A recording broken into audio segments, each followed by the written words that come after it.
Hey guys, tonight we stand barefoot with you on cold volcanic stone, high in the Ethiopian plateau, where the air smells faintly of incense and damp earth, and the sky is still deciding whether it wants to be night or day. You blink awake before the sun does. There is no bell, no clock face glowing 6 a.m., no buzzing phone accusing you of sleeping through an alarm. Instead, there is silence so thick you feel like you could snap it in half. Somewhere far off, a bird clears its throat. You probably won't survive this if you're emotionally attached to snoozing alarms and blackout curtains. So, before you get comfortable, take a moment to like the video and subscribe, but only if you genuinely enjoy what I do here. And while you're at it, drop a comment with where you're listening from and what time it is for you right now, because time, trust me, is about to get weird. Now dim the lights, maybe turn on a fan for that soft background hum, and let's ease into tonight's journey together. You're awake because the monks are awake, and the monks are awake because the light has shifted just enough to tell them it's time. In medieval Ethiopia, especially within communities tied to the Ethiopian Orthodox Tewahedo Church, time isn't something you check, it's something you feel pressing gently against your skin. You pull your shawl tighter as the pre-dawn cold sneaks in, and already you're learning the first rule: time lives in the environment, not in an object. The mainstream historical fact here, the solid ground beneath your sleepy feet, is that Ethiopian monastic life followed a structured cycle of prayers inherited from very early Christianity, with roots reaching back to late antiquity. These cycles demanded precise moments before sunrise, at dawn, mid-morning, noon, but precise didn't mean mechanical. No gears, no springs. Instead, monks read the world like a manuscript written in light and shadow. You watch the eastern horizon. The black isn't black anymore. It's thinning, bruising into deep blue, then a bruised purple. A monk beside you shifts his weight, not because he's bored, he's been doing this for decades, but because the temperature has changed by just enough to confirm what his eyes already know. This is one of those things historians still argue whether was conscious calculation or embodied habit.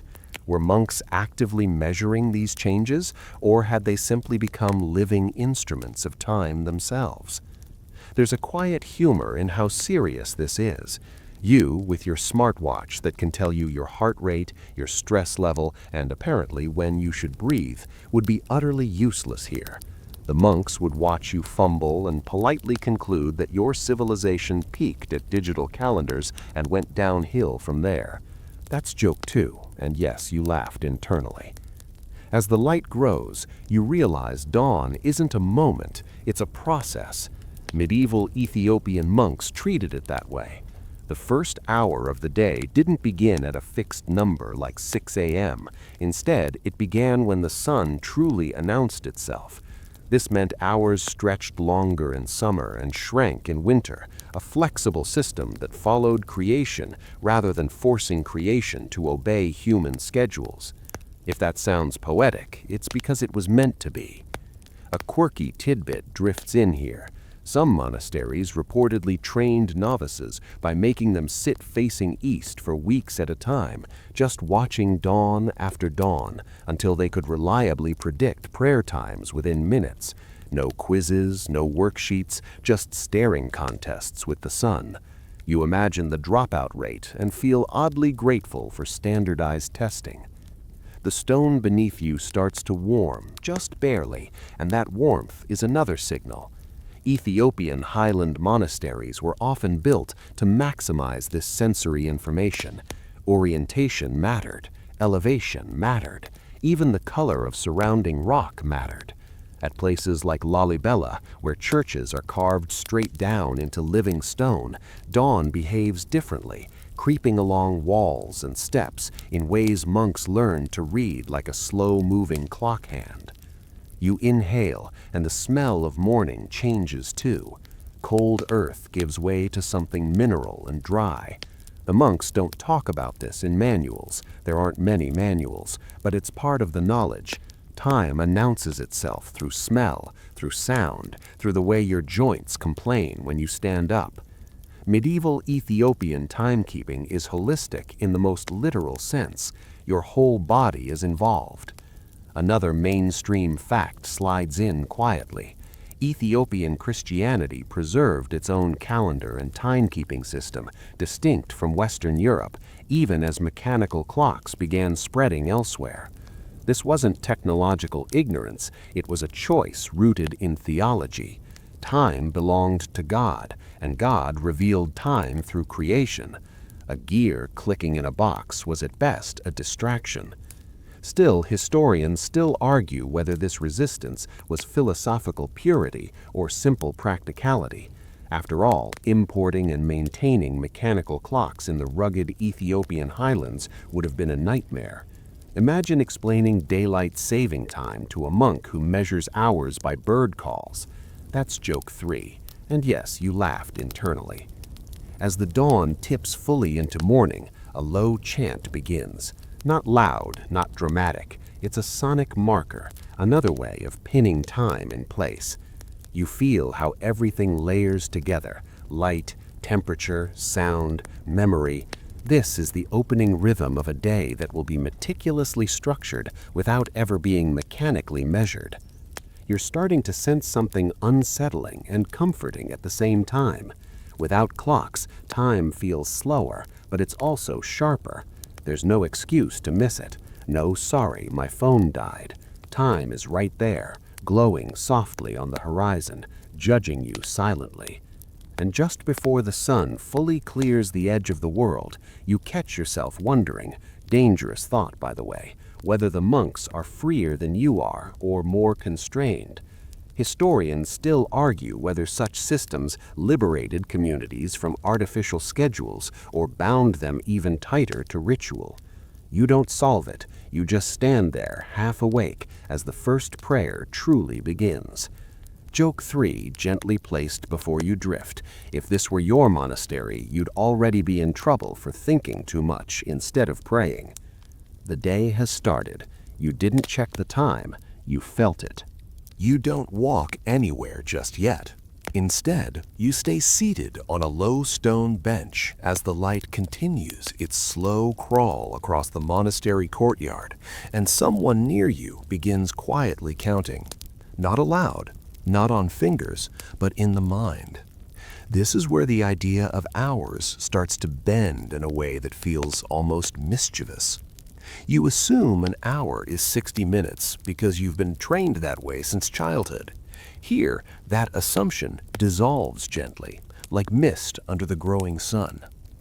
The monks aren't counting minutes, they're counting divisions of daylight, and those divisions refuse to stay the same length all year.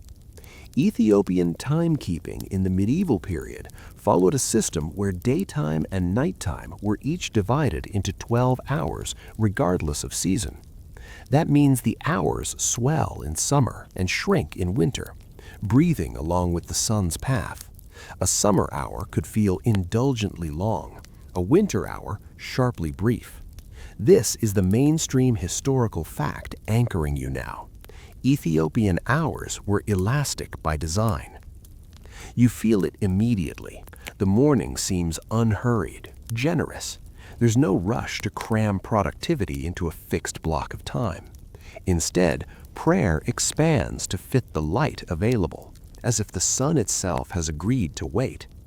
Historians still argue whether this system developed independently in Ethiopia or was inherited and then uniquely preserved from earlier Mediterranean Christian traditions. Either way, it stuck, and stubbornly so. The math behind it is simpler than you'd expect and more complicated than you'd like. 12 daylight hours, 12 night hours. Dawn marks the reset. Noon isn't 12 o'clock, it's the 6th hour of daylight. Midnight isn't special either, it's just the 6th hour of night. You try to map this on your phone's clock and feel your brain quietly power down like a laptop overheating. That's joke 1, and yes, your inner tech support just sighed. The monks don't write this math on boards, they memorize it. Young novices learn to feel the proportional length of an hour by tracking how far the sun has moved relative to familiar landmarks, trees, hills, church walls. The day becomes a circle divided not by numbers, but by memory. You're reminded uncomfortably of how you can't remember phone numbers anymore because your device does it for you. A quirky tidbit slips in here.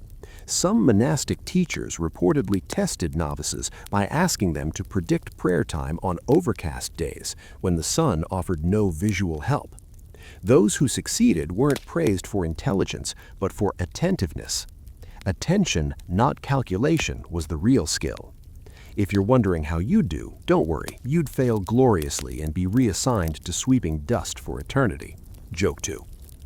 As the morning prayer fades, the monks shift activities with subtle coordination. No announcement, no signal you can hear clearly. Yet everyone seems to know when 1 hour has ended and another begun. This is where sacred texts come in, not as clocks, but as calibrators. Certain psalms and readings had approximate lengths when chanted at the proper pace. You chant this, you've spent roughly this much of the day. It's spiritual timekeeping through muscle memory. This raises a debate that scholars love to circle endlessly. Historians still argue whether these chants were intentionally standardized to measure time or whether timekeeping simply adapted around already sacred rhythms. Was prayer the clock, or was the clock hiding inside the prayer? You sit with that question, letting it rock you gently like a boat tied loosely to shore. The manuscripts you glimpse, thick parchment, dense gay as script, aren't instruction manuals for timekeeping, but embedded in them are calendars, feast cycles, and sequences that require knowing exactly where you are in the day and year. The Ethiopian calendar itself runs slightly differently from the Gregorian one you know, and in medieval monasteries, this difference wasn't trivia, it was identity. Time marked belonging. Your stomach growls softly. That's another clock. Fasting schedules were brutal by modern standards, and monks learned to associate certain bodily sensations with certain hours. Hunger at this stage of the day meant you were right on track. Hunger too early meant miscalculation.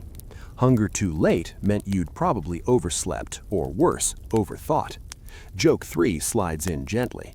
Welcome to the only workplace where being hungry means you're doing great. As the sun climbs higher, the warmth becomes more assertive. Shadows shorten. The monks subtly adjust their internal math. Longer daylight hours mean each segment stretches. The chants feel slower, the work periods longer. You notice how this system refuses to fight nature. Instead of imposing uniformity, it negotiates with the seasons. There's something quietly radical here. In your world, time is supposed to be identical everywhere all the time. Here, time is local, embodied, and cooperative. It asks you to pay attention rather than obey. And while historians still argue whether this made medieval Ethiopian monastic life more efficient or less, no one disputes that it made monks exquisitely aware of their surroundings. You blink and another hour has passed, not 60 minutes, but a portion of light now gone forever. No alarm marked it, no sound announced it, yet everyone moves on, perfectly in sync. You realize something unsettling again. Without clocks, time hasn't disappeared, it's become harder to ignore. You finally stand and begin to walk, because now the sun is high enough to cast shadows with purpose. This is where stone becomes language. You step into the monastery courtyard and notice what you first assumed were random rocks, chunks of basalt, rough slabs, half-buried markers that look more like forgotten rubble than tools. But as the light slides across them, you realize they're doing quiet, relentless work. They are telling time. There's no carved dial, no numbers etched into the surface. Instead, you watch a shadow stretch from a wall edge and touch the corner of a stone. A monk glances at it and nods almost imperceptibly. That's the cue. Another portion of the day has arrived. The mainstream historical fact anchoring you here is simple and surprisingly universal. Shadow-based timekeeping, a cousin of sundials, was used in Ethiopian monasteries well into the medieval period, adapted to local geography and religious needs. But unlike the tidy sundials you've seen in museums, these systems are informal, organic, and alive. The courtyard itself is the clock. Walls are placed with intention. Doorways frame light at specific angles. Certain stones are only meaningful in certain seasons. You feel like you've stepped inside a living equation that refuses to be written down. You follow a monk who traces the shadow line with his eyes, not his finger. He doesn't measure, he recognizes. This recognition comes from years, decades of watching the same sun behave slightly differently each day. Historians still argue whether these shadow markers were standardized across monasteries or evolved independently at each site. The evidence suggests a mix: shared principles, local solutions. A quirky tidbit surfaces here. Some monasteries reportedly adjusted or even moved stones over the years as erosion and construction subtly altered shadow paths. Imagine resetting your clock by dragging a rock 2 inches to the left. You suddenly feel less smug about struggling to change batteries in a wall clock. Joke 1. Gentle and deserved. The courtyard hums softly, not with noise, but with heat. You notice how your own shadow behaves, stretching obediently at first, then shrinking as the sun climbs. You're tempted to check it against the stones to see where you land in the day, but you stop yourself. This system isn't about you. It's about communal rhythm. One shadow means nothing. Many shadows, watched over time, mean everything. As the hours pass, or rather, daylight divisions, shadows don't just mark time, they shape behavior. Work pauses when a shadow reaches a certain threshold. Prayer resumes when another disappears entirely. Meals, when allowed, happen in narrow windows defined by light. There's no arguing with a shadow. It doesn't negotiate, it simply arrives. This is where another scholarly debate drifts in. Historians still argue whether monks experienced anxiety about misreading shadows, especially on hazy days, or whether trust in communal correction eased that burden. If one monk misjudged, another would notice. Time here is a shared responsibility, not an individual burden. You can't be late alone. You crouch and touch one of the stones. It's warm now, absorbing the sun's generosity. In winter, it would stay cool longer, delaying certain signals. In summer, it heats quickly, accelerating them. The stone remembers seasons better than any calendar app you've ever owned. Joke 3 slides in quietly. If you tried explaining this to a smartwatch, it would probably call emergency services out of concern for your mental health. The monks move with calm efficiency. No one rushes, because rushing would suggest mistrust in the system. You realize how deeply this way of measuring time reinforces patience. You wait because the shadow hasn't reached the stone yet. You stop because it has. Simple, inescapable. There's something almost meditative about watching shadows all day. Your breathing slows to match their movement. You begin to anticipate where they'll fall next, not because you're clever, but because repetition teaches you. This is embodied knowledge again, the kind you can't download. Another fringe detail slips through the cracks. Some oral traditions claim particularly holy monks could tell the time accurately even in complete darkness, having internalized shadow patterns so deeply they no longer needed light. Historians still argue whether this is metaphor, exaggeration, or evidence of extraordinary sensory training. You suspect it's at least partly a good story told very convincingly at night. By late morning, shadows retreat toward their shortest forms. The courtyard looks different now, open, exposed, almost vulnerable. The stones that mattered earlier are irrelevant for a while. New ones will matter later. Time doesn't just pass, it migrates. You feel oddly satisfied. No notifications, no countdowns, just light doing what light has always done. and for the first time in a long while, you realize you're not waiting for time to end. You're watching it move. Joke 3 whispered as you stand back up. Congratulations, you've just stared at shadows for hours and called it productivity. You think the day has taught you all it can, but then night comes, and with it, the real problem. Shadows are useless now. The courtyard that spoke so clearly in sunlight falls mute, swallowed by darkness. If time depended only on the sun, the monks would be guessing for half their lives. But you quickly learn that night has its own voice, softer and more insistent, and it speaks in water. You're led into a small side chamber, carved partly into rock, cool and echoing. In the center sits a shallow stone bowl, unremarkable until you notice the faint, rhythmic sound. Drip, pause, drip. The sound is so quiet you almost miss it, like a thought you didn't mean to have. This is where time goes when the sun leaves. The mainstream historical fact grounding you here is that water clocks, clepsydras, were known across the ancient world, and Ethiopian monastic communities adapted simple versions for nocturnal prayer. These weren't precision instruments. They didn't promise accuracy down to the second. What they offered was continuity. Night prayers needed markers just as much as day ones, and water, patient and honest, filled the gap. You sit cross-legged near the bowl and listen. The drip rate is slow, deliberately so. Each drop marks a unit, not of minutes, but of attention. Monks learned roughly how many drops passed during a psalm, a reading, a silent prayer. The bowl isn't marked with lines. It doesn't need to be. Its purpose isn't measurement in your sense of the word. It's reassurance. Historians still argue whether Ethiopian water clocks were ever meant to be accurate instruments, or whether they functioned more as ritual anchors, something to focus the mind during long, dark hours. You find yourself agreeing with both sides because accuracy and focus aren't enemies here, they're collaborators. You close your eyes and the drip becomes hypnotic.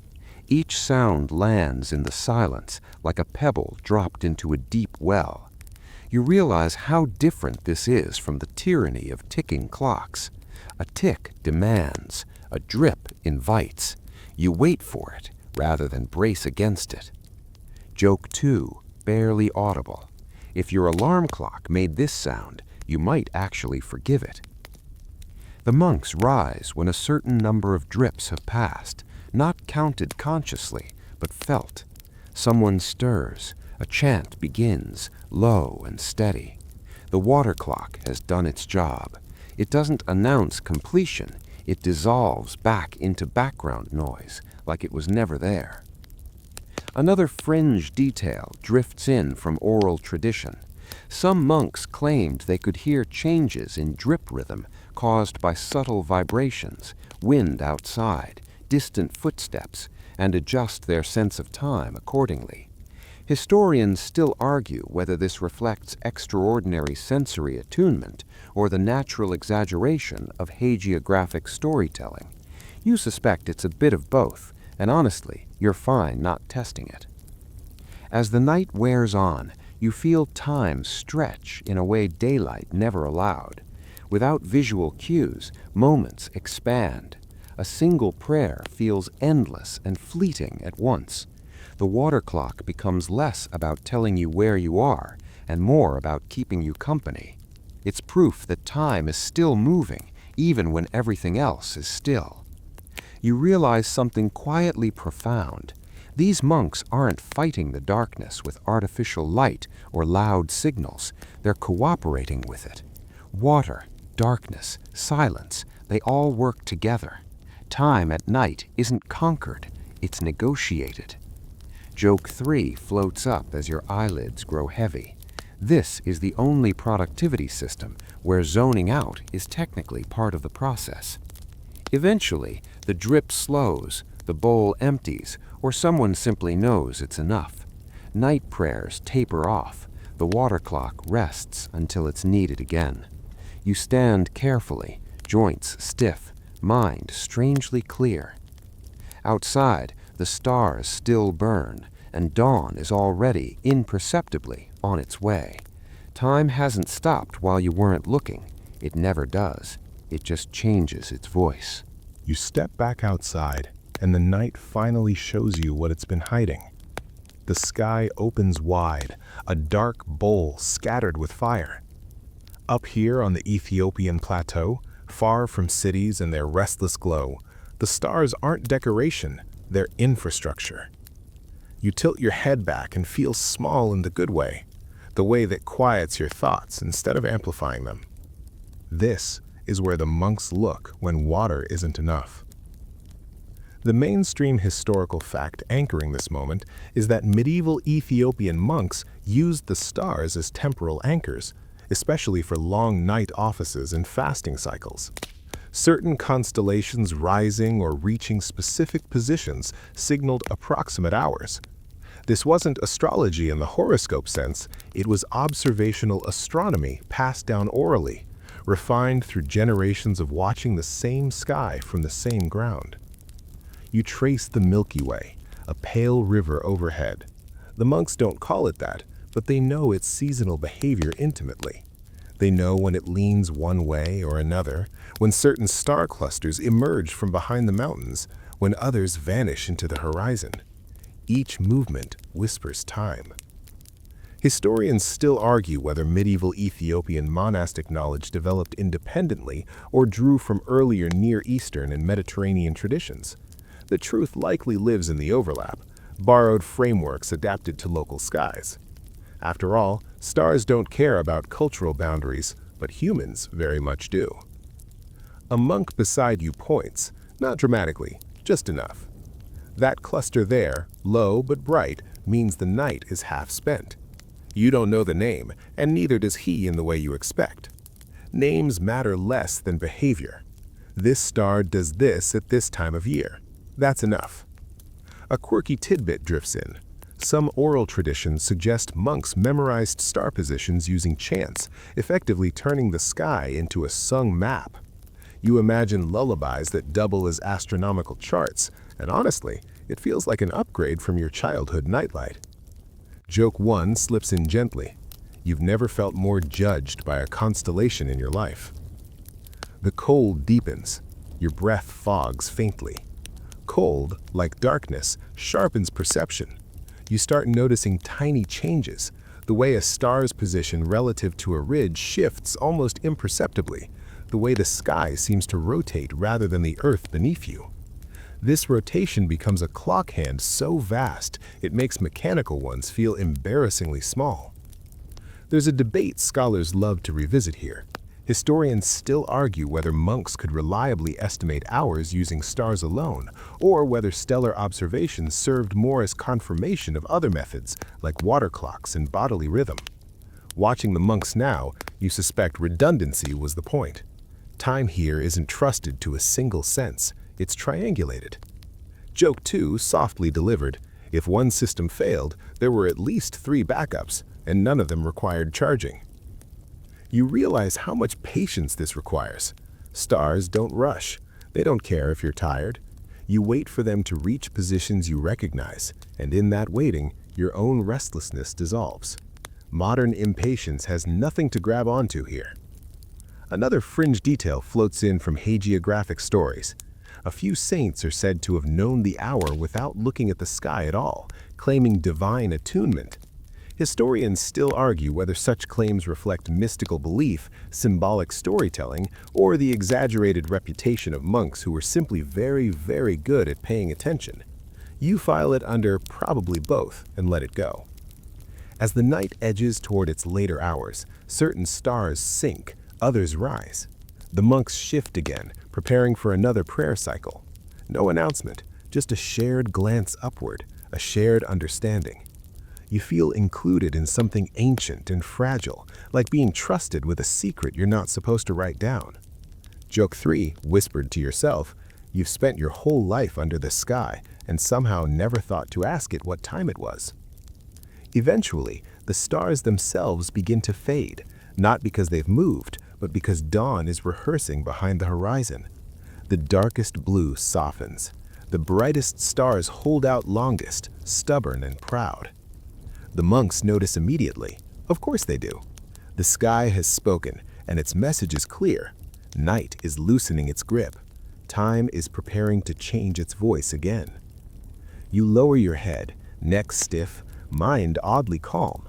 You haven't checked a clock in hours. You haven't needed to. The universe has been keeping time for you, patiently, accurately enough. And as the first hint of morning threatens the stars, you understand something deep in your bones. When time is written across the sky, you can't ignore it. You can only participate. The stars fade. The water rests. And something far less poetic takes over. A rooster explodes into sound somewhere beyond the monastery walls, loud, unapologetic, and entirely convinced this moment matters. You flinch. The monks do not. They were already awake before the rooster decided to audition for dominance. This is where time gets practical. The mainstream historical fact grounding you now is that medieval Ethiopian monastic communities relied heavily on environmental cues, animals, wind patterns, even insects as supplementary time signals. Roosters crow near dawn with remarkable consistency. Certain birds call at predictable points in the morning. Even livestock movement patterns became informal clocks, especially in rural, isolated monasteries where nature was the loudest neighbor.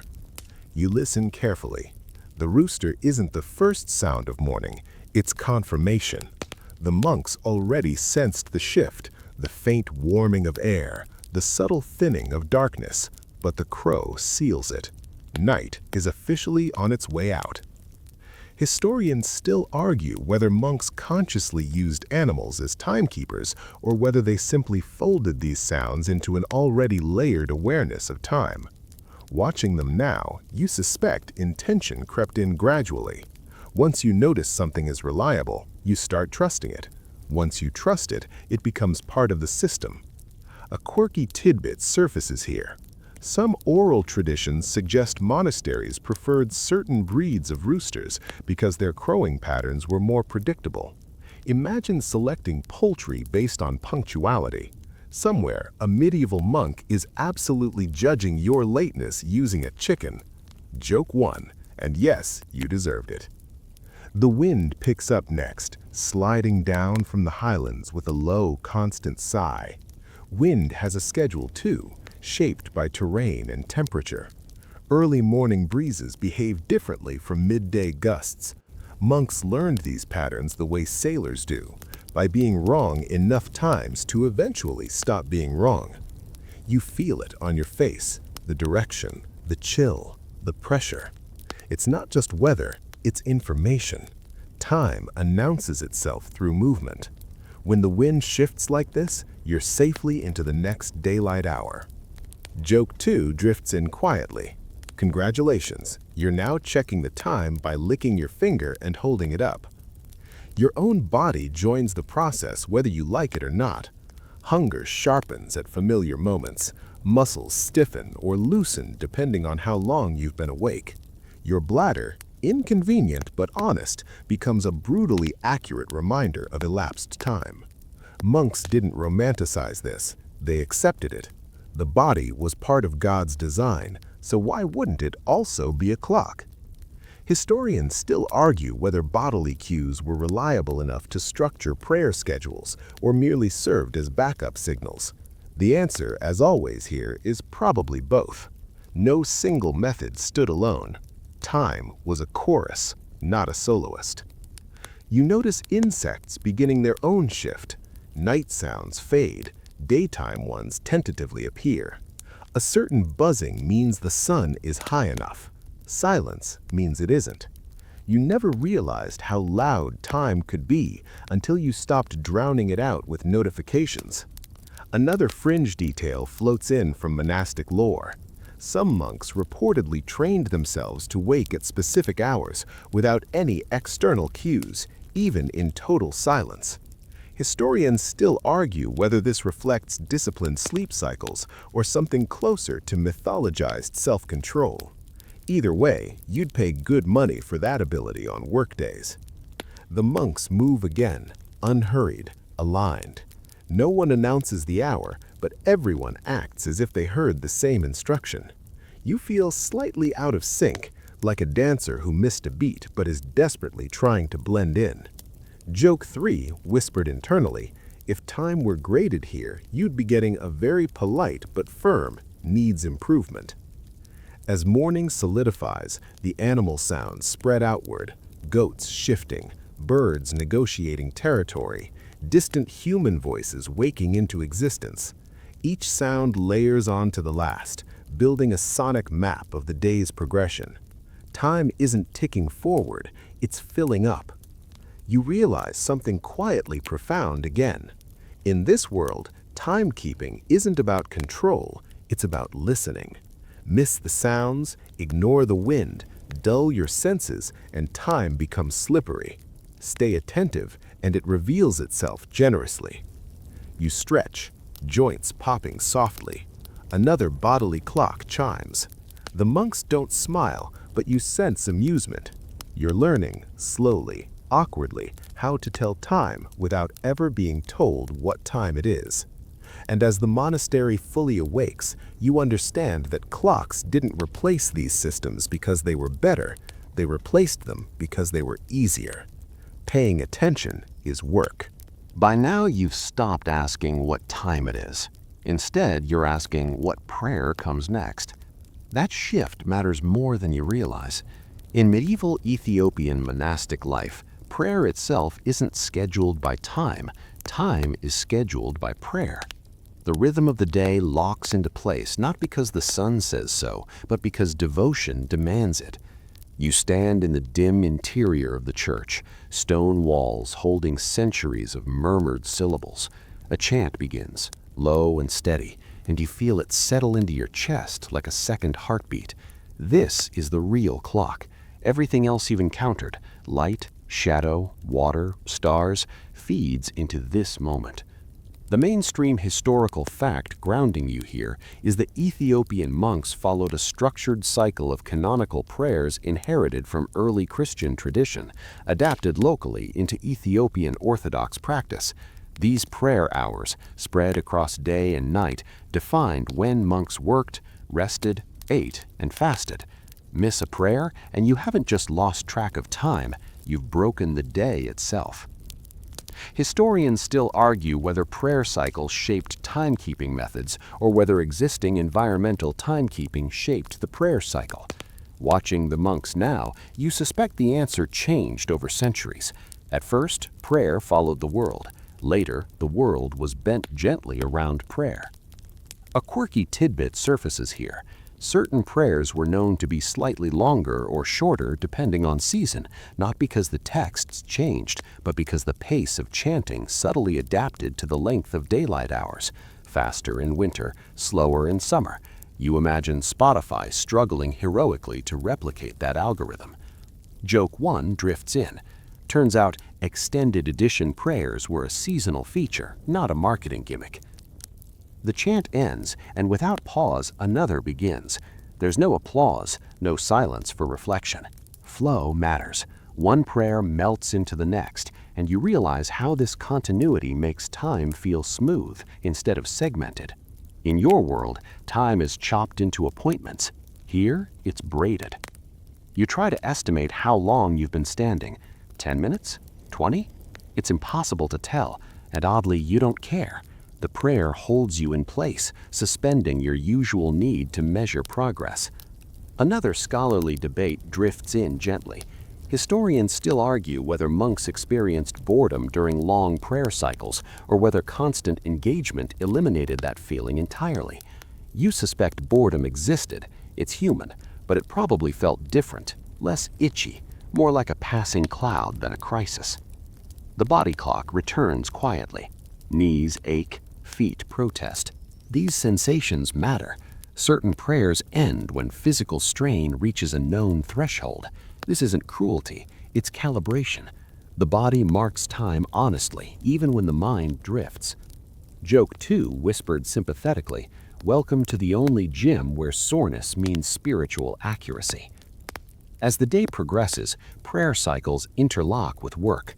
Fields are tended between hours, manuscripts copied, meals taken sparingly and deliberately. Everything bends around the next prayer, like gravity centered on devotion rather than convenience. A fringe detail slips in here from monastic stories. Some monks were said to know which prayer hour it was simply by the emotional quality of their thoughts. Certain contemplations arose reliably at certain times. Historians still argue whether this reflects psychological conditioning or later spiritual storytelling layered onto real practices. You find the idea unsettling and comforting at the same time. The church interior grows brighter as sunlight sneaks through narrow openings. That light doesn't dictate prayer, it confirms it. The monks already know where they are in the day because they know where they are in the cycle. Joke 3 glides in softly. If your life ran on prayer schedules, at least you'd never ask, "Could this meeting have been an email?" By now, you feel the day's architecture solidifying. Time isn't floating anymore. It's anchored, nailed down by repetition and meaning. You understand something important. Clocks measure duration, but prayer creates significance. Without significance, duration is just waiting. As the chant fades and monks disperse again, you don't feel lost. You feel oriented. You know what comes next, not because you know the time, but because you know the rhythm. And in that realization, a click happens. This isn't timekeeping as technology, it's timekeeping as theology, time shaped to serve devotion, not dominate it. You follow the monks out into the light, ready for the next bend in the day, no wristwatch required.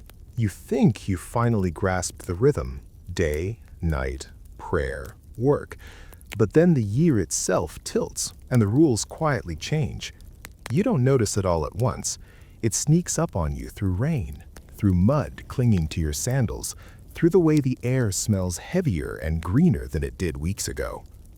Time, you realize, doesn't just move forward here. It swells and contracts across seasons. This is where calendars stop being abstract and start behaving like living things.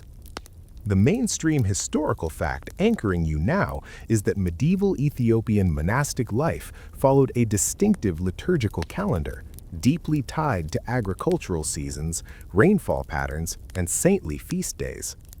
The Ethiopian year didn't simply mark time, it interpreted it. Rains meant fasting adjustments. Harvests meant altered work-prayer balances. Saints' days arrived not as surprises, but as expected turns in a long, familiar path. Historians still argue whether seasonal shifts were primarily driven by theology or by survival. Watching the monks slog through wet earth with the same calm they brought to chanting, you suspect it was both. Theology without food fails quickly.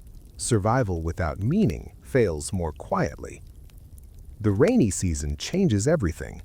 Sun-based timekeeping becomes unreliable when clouds linger like stubborn thoughts.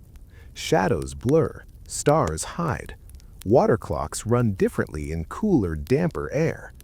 Instead of panicking, the monks lean harder into seasonal knowledge.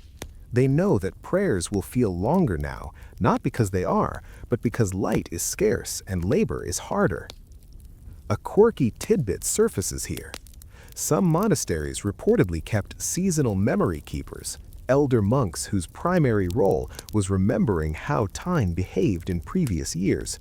Not record keepers, but living archives. You imagine being promoted to human calendar and feel both honored and deeply tired. Joke 1 drifts in. Finally, a job title that explains why someone refuses to retire. Feast days arrive like landmarks. You feel them before you see them. Work pauses differently. Food smells change. Chants grow brighter, faster, louder. These days don't care what the sun is doing. They override it. Time bends around celebration the way it bends around fasting. This creates a subtle tension scholars love to poke at. Historians still argue whether feast-driven time disrupted environmental timekeeping or whether the two systems harmonized without conflict. Standing in a muddy courtyard during a major feast, you suspect harmony required flexibility and a lot of forgiveness. Another fringe detail slips in through oral tradition. Some monks claimed they could sense approaching feast days emotionally, feeling lighter or more restless days in advance. Historians still argue whether this reflects psychological anticipation or later spiritual embellishment. Either way, your own mood shifting as celebration nears feels uncomfortably relatable. The dry season flips everything again. Days lengthen, shadows sharpen, water becomes precious.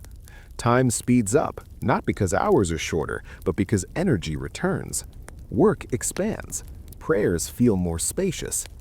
The monks adjust without complaint, like they've accepted that time will never sit still long enough to be pinned down. Joke 2 murmurs softly. Turns out same schedule every day is a modern fantasy, not a historical norm. You begin to understand why mechanical clocks struggled to take root here for so long. Fixed hours don't respect rain. They don't bend for harvest. They don't care if saints demand attention. A clock wants obedience.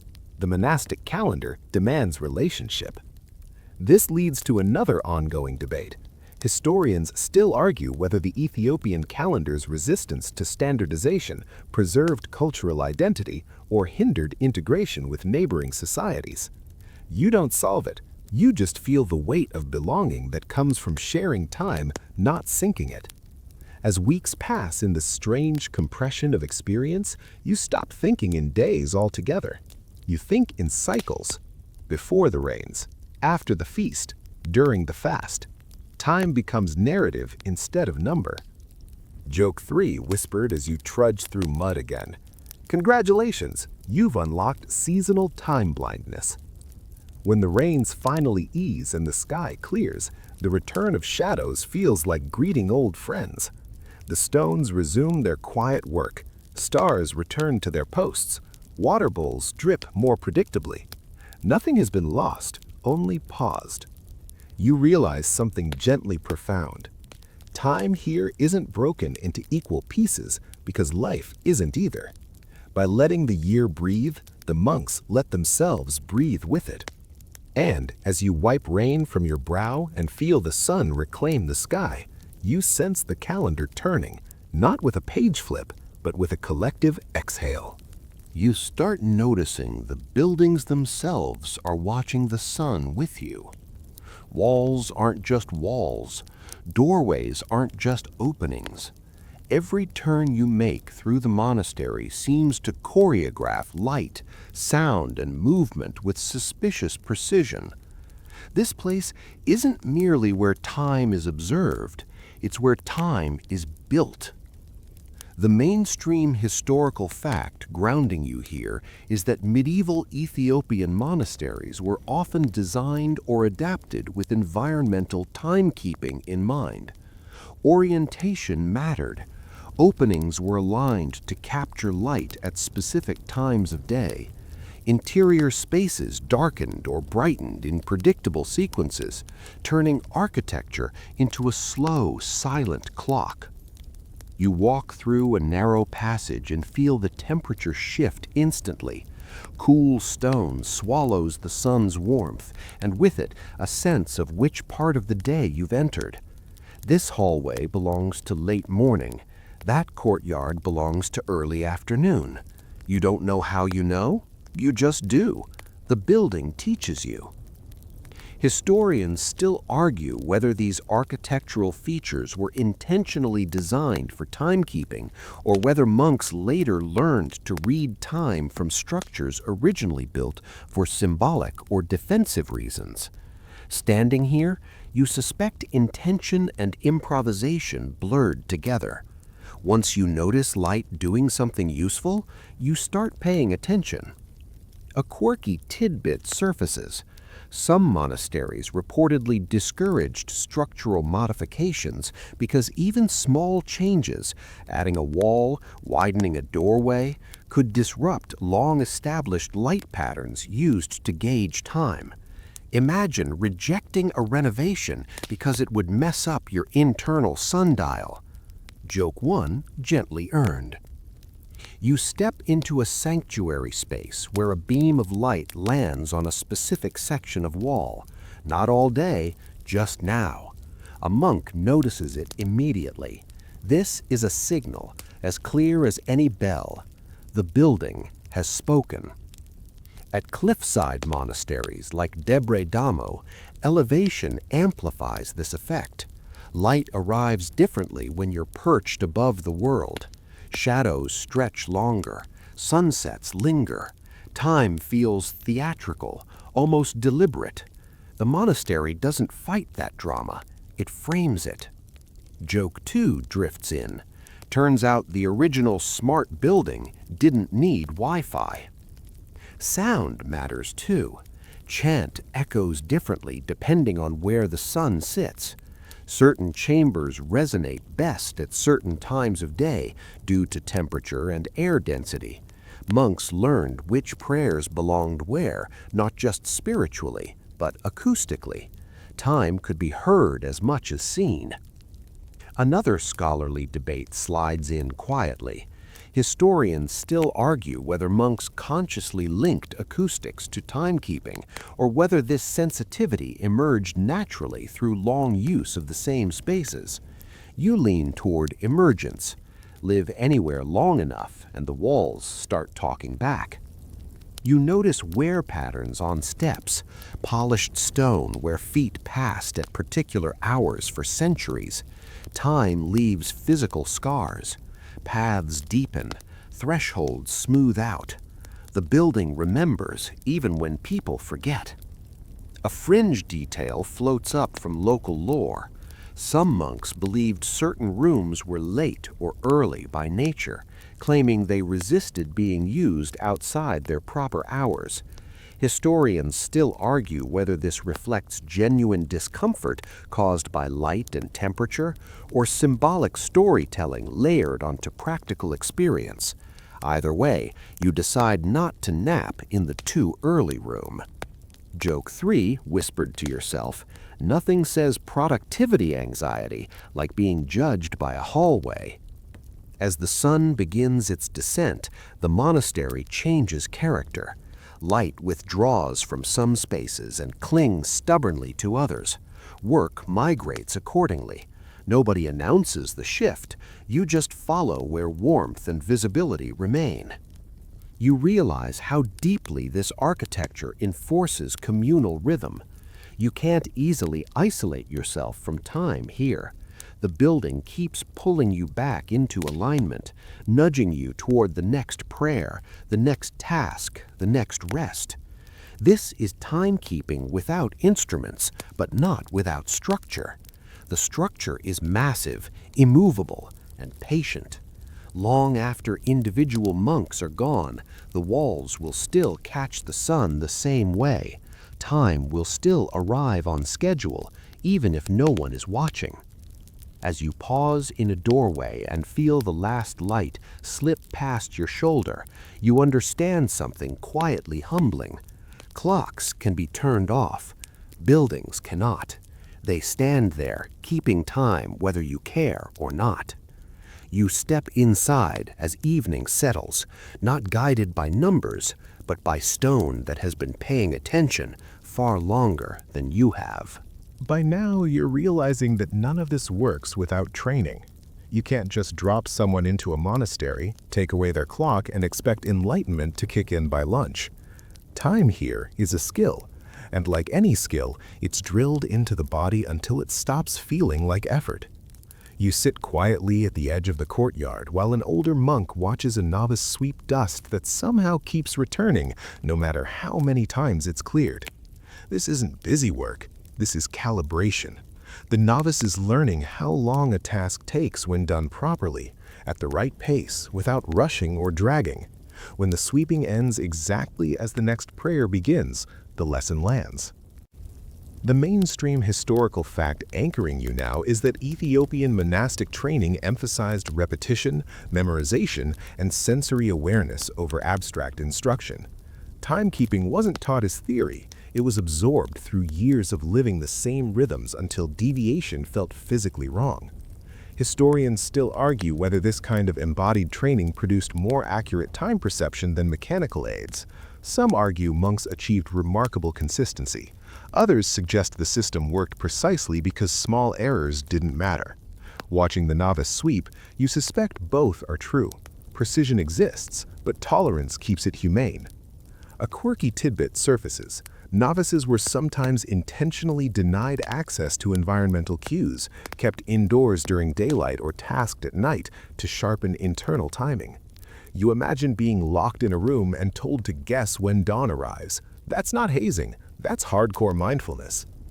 Joke 1 drifts in. Suddenly your childhood guess what time it is games feel deeply underqualified.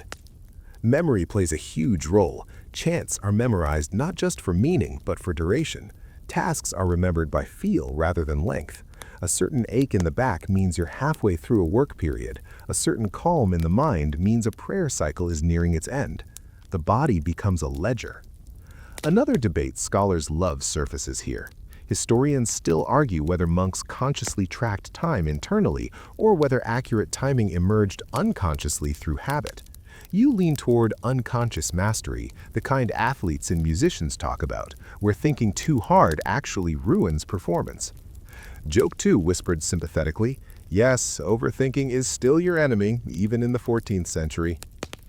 Elders correct novices gently but firmly, not with numbers, never with numbers, but with phrases like "too soon" or "too late," delivered with a raised eyebrow. Shame isn't the tool, attunement is. The goal isn't obedience to a schedule, it's harmony with the day. You notice how silence is used strategically. Long stretches without speech force attention inward. Without conversation to mark time, you're left with your breath, your heartbeat, your shifting thoughts. Time stretches, then settles. This is training too. A fringe detail slips in from monastic lore. Some monks were believed to develop such refined temporal awareness that they could synchronize with others without cues, rising for prayer simultaneously across separate cells. Historians still argue whether this reflects communal routine or later myth-making. Either way, it's unsettling how plausible it feels after what you've seen. Joke 3 glides in softly.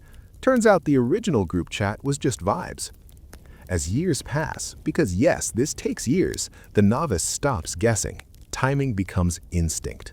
Like catching something before it falls, the body knows when to move. Clocks would only get in the way now, introducing doubt where there is certainty. You feel a strange mix of admiration and relief. Admiration because this level of attentiveness feels almost superhuman. Relief because you're not expected to master it tonight. You're just visiting. As the sun lowers again and the monastery prepares for evening, you understand something essential. Time here isn't measured to control people, it's cultivated to shape them. The monks aren't servants of time, they're students of it.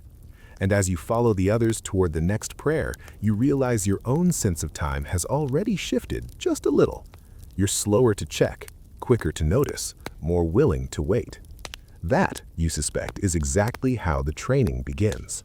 By now, something has been quietly bothering you, like a pebble in your sandal you keep meaning to shake out. You've seen shadows, stars, water, bodies, buildings, prayer, and memory all working together. It's elegant, it's impressive, but a question keeps tapping on the inside of your skull.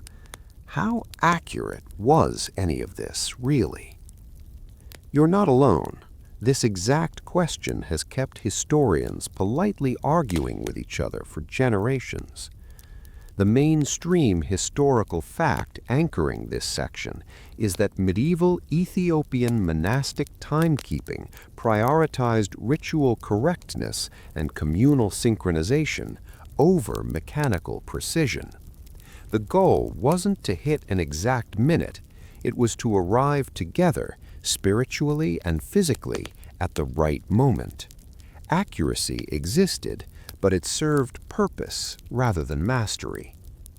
Historians still argue whether Ethiopian monks could consistently mark hours with precision comparable to early mechanical clocks. Some scholars point to remarkably stable prayer schedules as evidence of high accuracy. Others counter that flexibility was built into the system, masking small errors that simply didn't matter. Watching the monks move in near-perfect unison, you realize both sides are probably right and also missing the point. A quirky tidbit surfaces here.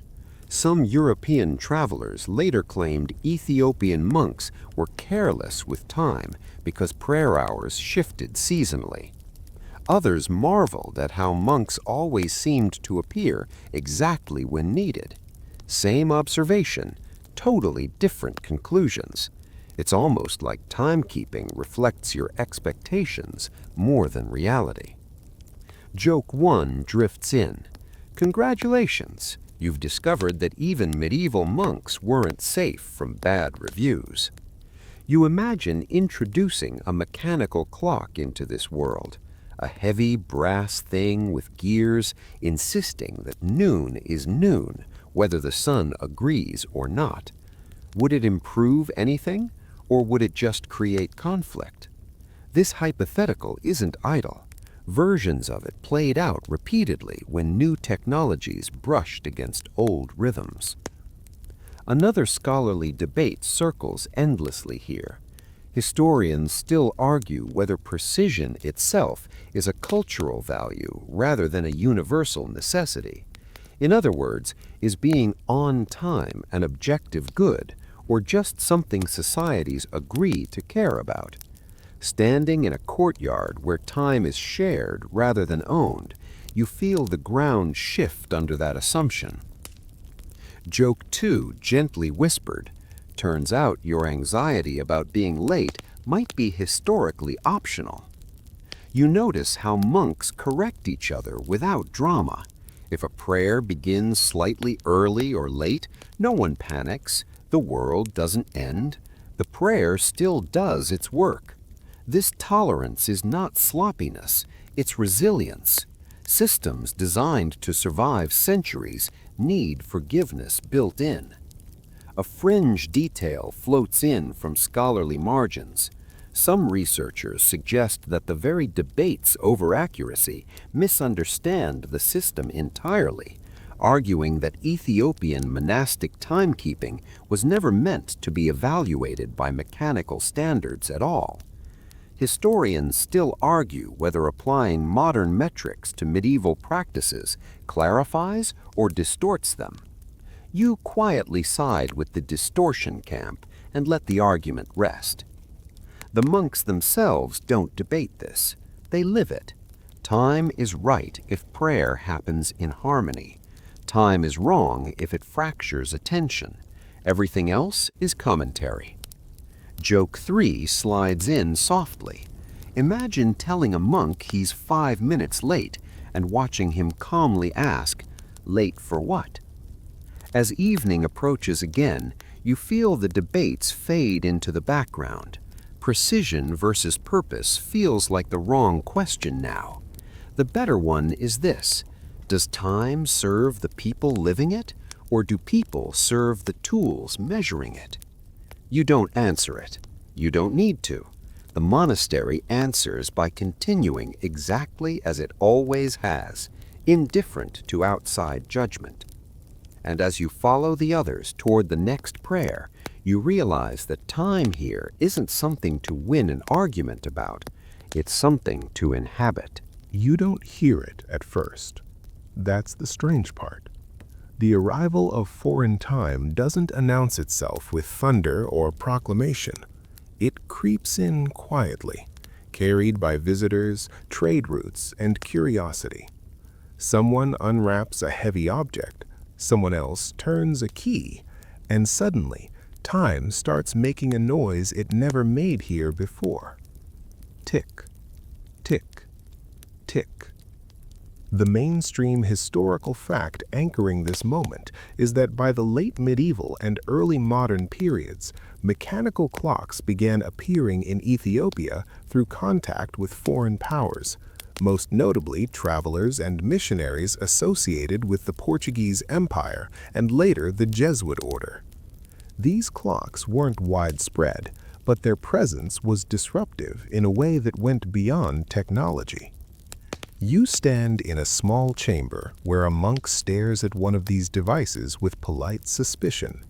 Brass gears glint in lamplight. The ticking feels almost aggressive, slicing silence into identical pieces. This clock insists that time is uniform, external, and loud. It doesn't ask the sun. It doesn't care about rain.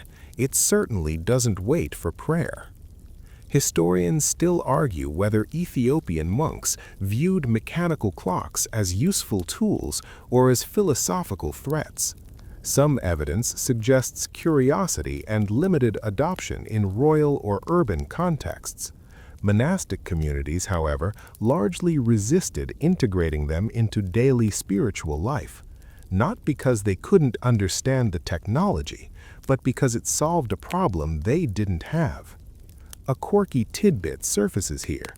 Some accounts claim monks deliberately placed mechanical clocks in areas where their ticking would be muffled by thick stone, effectively muting them. Imagine inventing the world's first Do Not Disturb mode by architecture alone. Joke 1, and it's deserved. The clock says it's time for prayer. The sun says it's not quite there yet. The water bowl disagrees. The stars are unavailable for comment. Which voice do you trust? This tension becomes unavoidable. Mechanical clocks demand obedience. They don't negotiate. They don't flex for seasons. They don't care that Ethiopian hours stretch and shrink. If noon is 12, then 12 it is, regardless of whether the light agrees. Historians still argue whether early encounters with mechanical time created cultural friction or merely highlighted existing differences. Some suggest clocks were seen as impressive novelties, admired but kept at arm's length. Others argue they represented foreign authority, a subtle attempt to impose order where a different order already existed. Joke 2 slides in quietly. Turns out the real culture shock wasn't food or language, it was punctuality. You notice how monks continue their routines unchanged. Prayer cycles still govern movement, shadows still matter. The clock becomes background noise, like a guest who talks too much and eventually gets ignored. This isn't rejection, it's selective listening. A fringe detail drifts in from later accounts. Some monks reportedly used mechanical clocks only to confirm what they already knew, treating them as secondary witnesses rather than authorities. Historians still argue whether this represents pragmatic adaptation or quiet resistance. You suspect it's both, because humans are rarely just one thing. The deeper conflict isn't about accuracy, it's about ownership. Who owns time? The device or the community? The clock claims neutrality, but its rigidity carries assumptions. Time is the same everywhere. Deviation is error. Synchronization is virtue. In the monastery, time is relational. It belongs to God, to the land, to the shared breath of chanting bodies. A mechanical machine doesn't fit easily into that worldview. Joke 3 whispered as the ticking continues. Congratulations, you've met the loudest object in a room full of silence. Eventually, the novelty fades. The clock remains, but it doesn't rule. It joins the chorus at low volume, one more voice among many. Shadows still stretch, water still drips, roosters still crow. Prayer still arrives when it's ready. You realize something important. Technology doesn't replace systems like this by being better. It replaces them by being louder, simpler, and harder to ignore. Here, for a long time, The monks simply refused to ignore what already worked. As you leave the chamber, the ticking fades behind stone walls. Time once again feels spacious, negotiable, human. And for the first time, you understand that resisting a clock isn't about rejecting progress. It's about defending a relationship with time that refuses to be flattened. By now, you feel it in places you don't usually notice. Your legs ache with a dull honesty. Your head feels lighter, almost floaty. Hunger isn't a spike anymore. It's a low, constant hum, like distant power lines. This is the part no shadow, star, or water bowl can fully prepare you for. Time feels different when your body is running on less. Fasting doesn't just mark time here, it distorts it. The mainstream historical fact anchoring this moment is that medieval Ethiopian monastic life involved frequent and extended fasting periods, some lasting days or weeks, with strict rules about food, timing, and preparation. These fasts weren't occasional challenges, they were structural. They shaped how monks experienced every hour of the day. You notice how the hours stretch when you're hungry. Morning prayers feel longer. Work slows, not because monks are lazy, but because energy is rationed carefully. Night prayers blur at the edges. Time loses its sharp borders and becomes viscous, thick, something you wade through instead of walk across. Historians still argue whether fasting sharpened monks' temporal awareness or dulled it.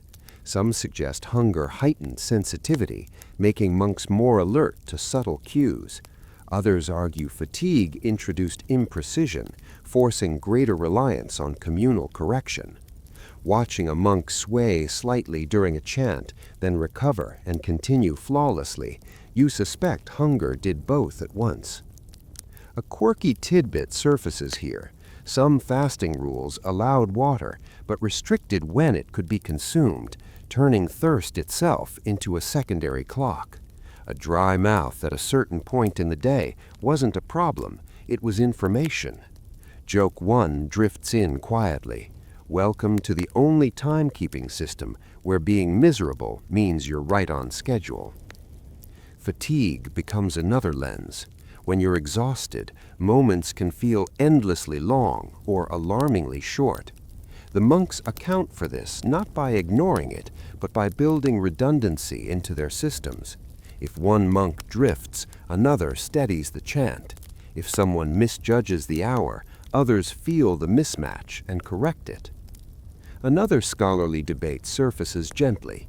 Historians still argue whether collective living was essential for maintaining accurate time during extreme fasting. Alone, perception collapses. Together, it stabilizes. You feel that truth in your bones as your own attention wavers and is quietly pulled back by shared rhythm. Joke 2, barely audible. Turns out accountability partners existed long before productivity apps. Night fasting is the hardest.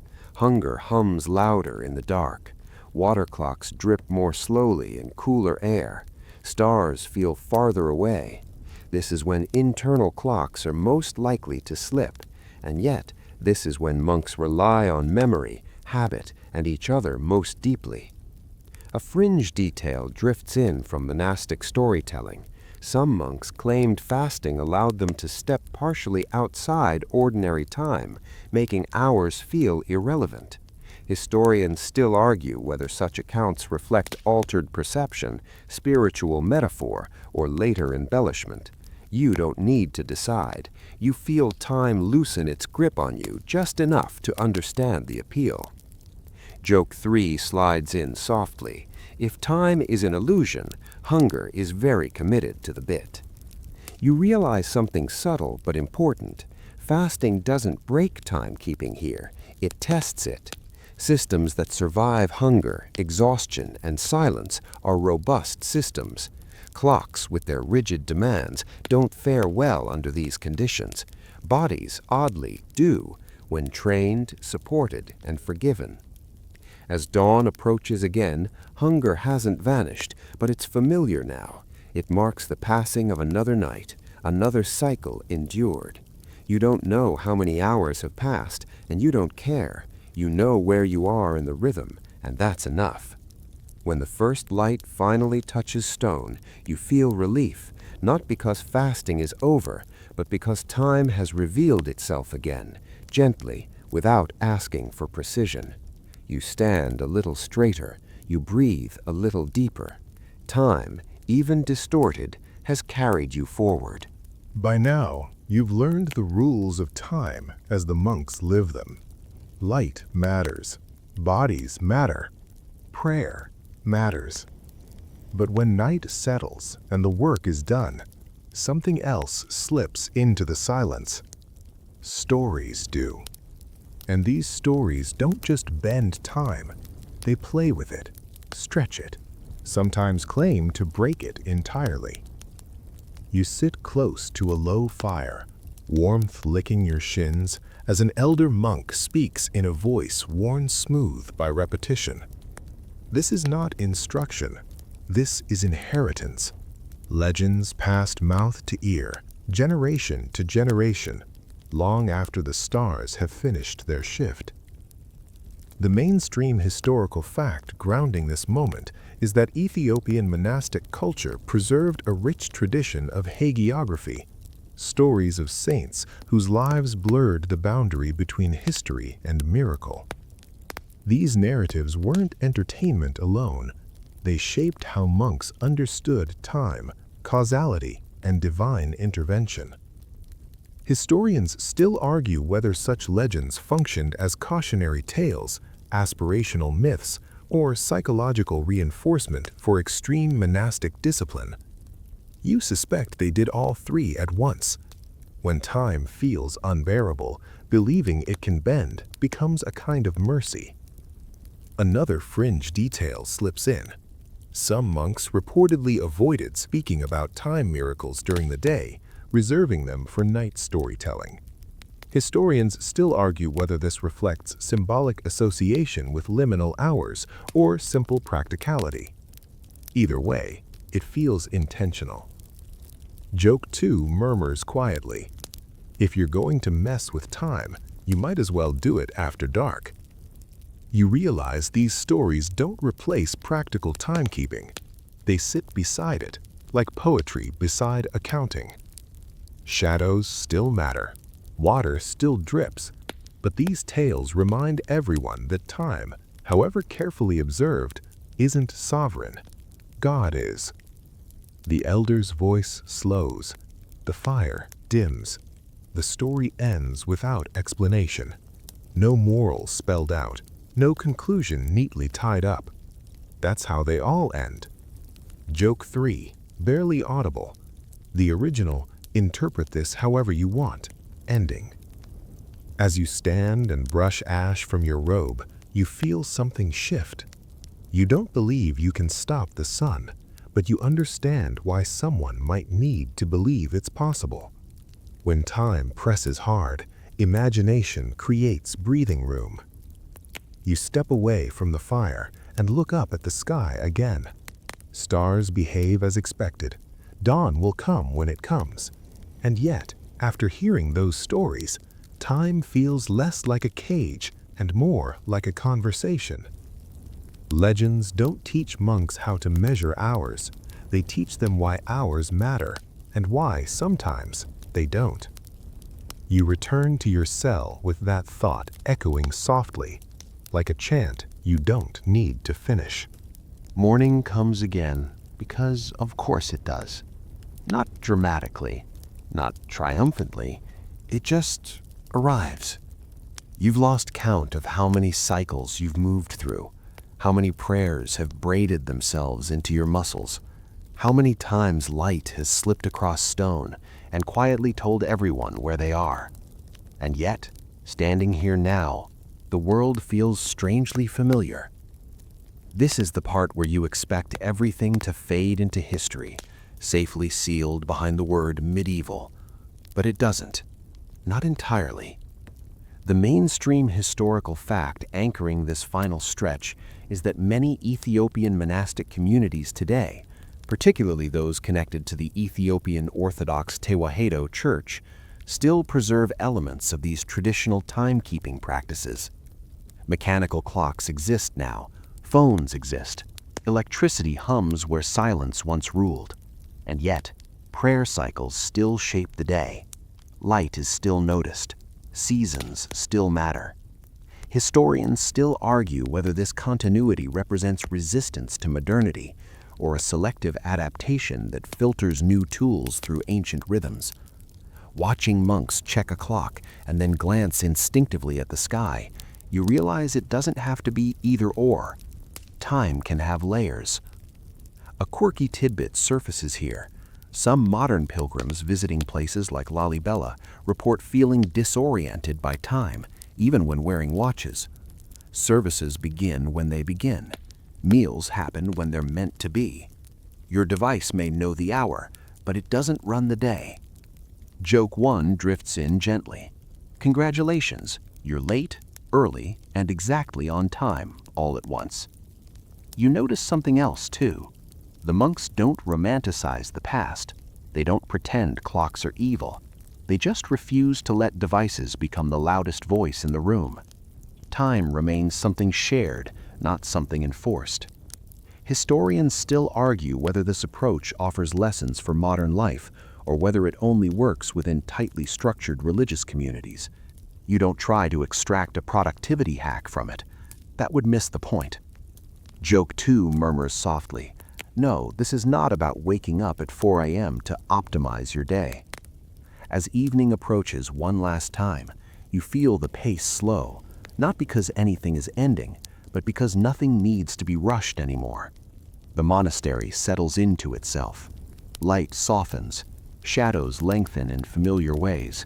You know what comes next without needing to be told. And now, as promised, the journey itself begins to quiet. The chants grow distant, like waves heard from inside a shell. Your breathing lengthens. The sharp edges of the day blur. Time stops asking anything of you. It simply carries you, gently, the way it always has. You remember the stones warming under morning sun, the drip of water in the dark, the stars keeping their slow promises overhead. All of it still happening, whether you watch or not. You don't need to hold on to the details anymore. Let them loosen, let them drift. Time here at the end doesn't need to be measured, debated, or understood.